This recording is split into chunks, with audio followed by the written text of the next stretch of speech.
Bien-aimés dans le Seigneur, bonjour une fois de plus, bienvenue à une nouvelle rubrique. Ce matin, nous voyons l'expression double portion. Lorsqu'on a parlé dans des vidéos précédentes que l'onction et la puissance ne varient pas d'un témoin du Saint-Esprit à l'autre.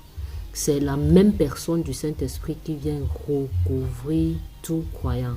Et c'est sa puissance.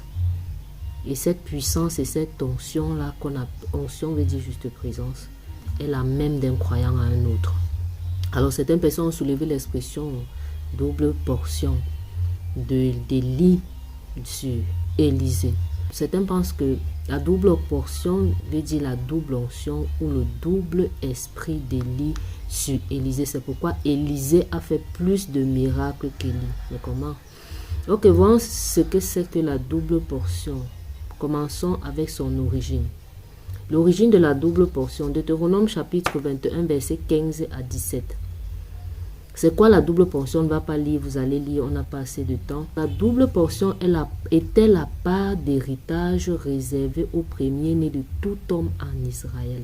Donc, il devait recevoir le double de l'héritage des autres parce qu'il était la prémisse de la vigueur de son père et qu'il était le premier-né à qui le droit d'aînesse revenait. C'est ça l'origine et la signification de la double portion. Alors, pourquoi est-ce que Élisée parle de double portion ici? Commençons en citant ou en mettant en exergue l'héritage qu'Élie avait. C'est l'héritage qu'Élie avait. C'était la présence de Dieu sur lui. C'était l'onction, l'office, le manteau ou l'onction nécessaire à la fonction que Dieu lui avait confiée. C'était ça l'héritage d'Élie. L'héritage qu'il devait transmettre à celui qui devait le succéder pour continuer la même mission dont Dieu l'avait mandaté. Lorsque Dieu demandait à Élie d'aller oindre Élisée, Élisée n'était pas là. Ok. Alors pourquoi est-ce qu'il demande la double portion? Parce qu'il sait qu'il n'est pas le premier serviteur ou le serviteur qui a accompagné Élie durant tout son ministère. 1 Roi chapitre 19 verset 5 parle de l'autre serviteur d'Élie qu'il a laissé lorsqu'il fuyait par peur de devant Jézabel. Donc Élisée, sachant qu'il n'est pas le premier serviteur d'Élie et qu'il y en a un autre qui pourrait venir réclamer sa place, qu'est-ce qu'il demande? Il demande donc la double portion. C'est la raison pour laquelle à chaque fois, lorsque la cinquantaine des prophètes lui disait, est-ce que tu sais que ton maître va être enlevé? Il dit, taisez-vous. D'autres versions, ne parlez pas de ça. Comme pour dire, ne parlez pas comme ça. L'autre qui est censé venir occuper cette place vient réclamer sa place. On a même comme l'impression que Élie lui-même doutait, parce qu'à 2 fois de plus et de suite, il a essayé de décourager Élisée. Arrête-toi ici, arrête-toi ici.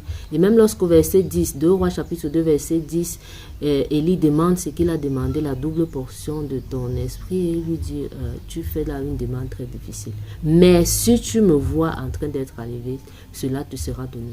On a comme l'impression que Élie lui-même doutait. Doutait pourquoi? Parce qu'il s'est dit que Élisée n'a pas passé assez de temps auprès de lui pour apprendre.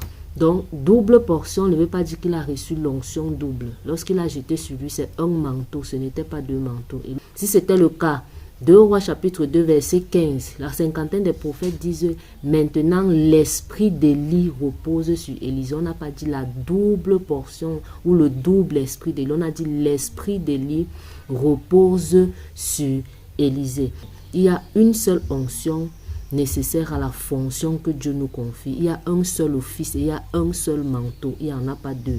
Ok. Et s'il faille même parler de la grandeur dans le royaume, c'est la grandeur dans le service que le Seigneur Jésus a prôné lorsqu'il était sur la terre. Lui-même, lorsque le livre de Colossiens parle de lui, il n'a pas reçu le nom au-dessus de tout nom parce qu'il a fait beaucoup de miracles. Il a reçu le nom au-dessus de tout nom par humilité, parce qu'il s'est abaissé en dessous des anges. Il a pris la condition humaine. Il a pris la condition du serviteur des humains. Il a accepté comme Dieu mourir comme des humains. Et c'est à cause de ça, de ce service, de cette humilité-là, qu'il a reçu le nom au-dessus de tout nom. Lorsqu'on parle de la grandeur dans les prophètes, il n'y a pas de prophète plus grand que l'autre. lorsqu'on parle des prophètes majeurs et des prophètes mineurs, ce n'est pas en termes de grandeur dans l'onction, dans la puissance, c'est en termes de la longueur des livres qu'ils ont écrits, de la longueur de leurs écrits. Donc, il n'y a pas de chrétien plus puissant qu'un autre chrétien. Ok? La manifestation du don est fonction du besoin dans l'assistance dans l'assemblée, devant l'auditoire. Deuxièmement, de la disposition et de la disponibilité du croyant.